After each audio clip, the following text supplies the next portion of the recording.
the United States' involvement in the 1953 Iranian coup d'état. Introduction. During the Cold War, the U.S. authorities implemented policies that are highly debatable nowadays. Some historians consider them to be imprudent and note their negative global consequences. At the time, the U.S. and Great Britain pursued policies against a democratic government in Iran. The outcome of their actions not only undermined the U.S. reputation but also influenced Iranian history and provoked considerable changes in its political state of affairs. This essay will review the 1953 coup d'état in Iran and consider the U.S. involvement in the overthrow. It will also discuss the impact of the events on the further development of the situation in the Middle East and regard the attitude change towards the Western countries. Main text. At first, the U.S. did not intend to support Britain in its plan to launch a coup in Iran. When the British sought help from America, President Truman expressed reluctance to support this plan as he opposed imperialist ideas. Moreover, Kinzer explains that the CIA had never overthrown a government, and Truman did not wish to set a precedent. However, the new American president, Dwight Eisenhower, who replaced Truman in November, had another opinion on the subject. The UK decided to persuade the new leader that the Iranian government must be toppled and, according to Kinzer, emphasized the communist threat to Iran rather than the need to recover control of the oil industry. This argument became one of the reasons why the American government agreed to participate in the overthrow. Kinzer describes that Iran had immense oil wealth, a long border with the Soviet Union, an active communist party, and a nationalist prime minister. The possibility of the establishment of a communist regime terrified both the UK and the US.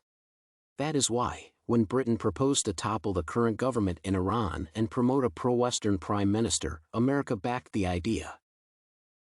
As a result of American policies, the democratic regime of Mohammad Mossadegh was overthrown in favor of the monarchical rule of Mohammad Reza Pahlavi in 1953.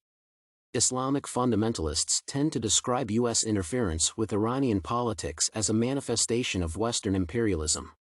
Petras asserts that America made several interventions, and the Iranian one was also connected with specific economic interests. British authorities aimed to hinder Iran from the nationalization of oil and keep control over it. Mossadegh posed a threat to the British monopoly on Iranian oil as he tried to liberate Iran from exploitation by a foreign power. To achieve their goal, imperialist countries put economic pressure on Iran by imposing sanctions.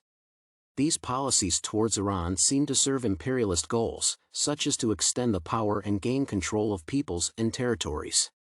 Kinzer writes that American authorities viewed any country not decisively allied with the United States as a potential enemy, which was part of the Great East-West confrontation. This position may also reflect imperialist goals and principles as it represents the U.S. aspiration to take a dominant place in the world. The result of the coup was the establishment of a pro-Western government in Iran and the reinforcement of American strategic and geographic control over the Middle East countries.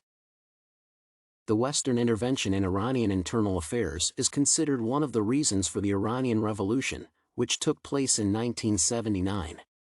The coup provoked strong opposition in the Middle Eastern countries that aimed to liberate their people from the Shah's rule and regain freedom. The Shah persecuted members of the opposition and sentenced Mossadegh to a lifelong house arrest.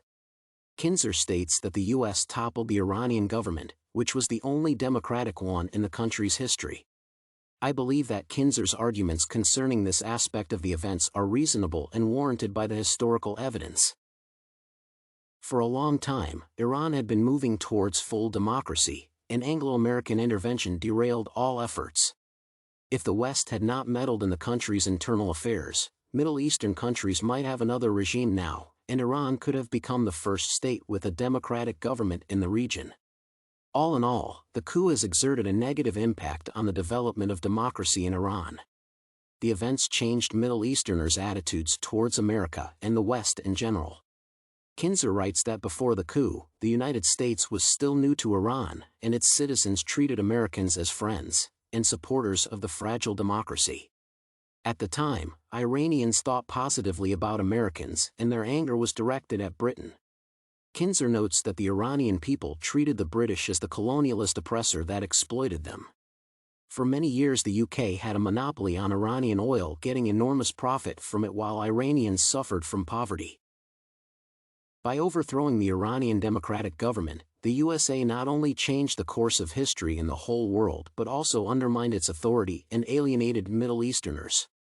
They began to treat Americans as enemies who interfered with their politics and disrupted the peace in the country. In my opinion, Kinzer's arguments about the change in the perception of the West by the Middle East people are justified and true. It seems that his point of view is supported by other historians. Moreover, Kinzer underpins his statements with factual evidence from world history. Democracy was one of the main goals that the Iranian people had been achieving throughout their history, and Western countries ruined everything in several days. This led to a violent denunciation of imperialism and a hostile attitude towards the West. The coup followed the Islamic Revolution, which brought to the government that pursued the policy against the United States. Hence, the plan that seemed to be successful turned out to be a failure for America as its allies. Conclusion. In conclusion, the Anglo-American actions in Iran are still a controversial issue. The 1953 coup, which resulted in the overthrow of a democratic government, had a negative influence not only on the Middle Eastern countries but also affected the West. The events led to the Islamic Revolution and the change in the Iranians' attitude towards Western countries. Cordial relations with the U.S. turned into long-standing hostility and confrontation. Moreover, America itself suffered from the results of the coup as the new government carried out a policy against it.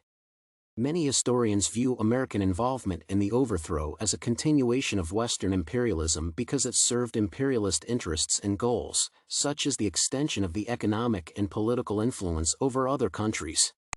I believe that these events should serve as a lesson to all countries, which could help to prevent similar situations in the future.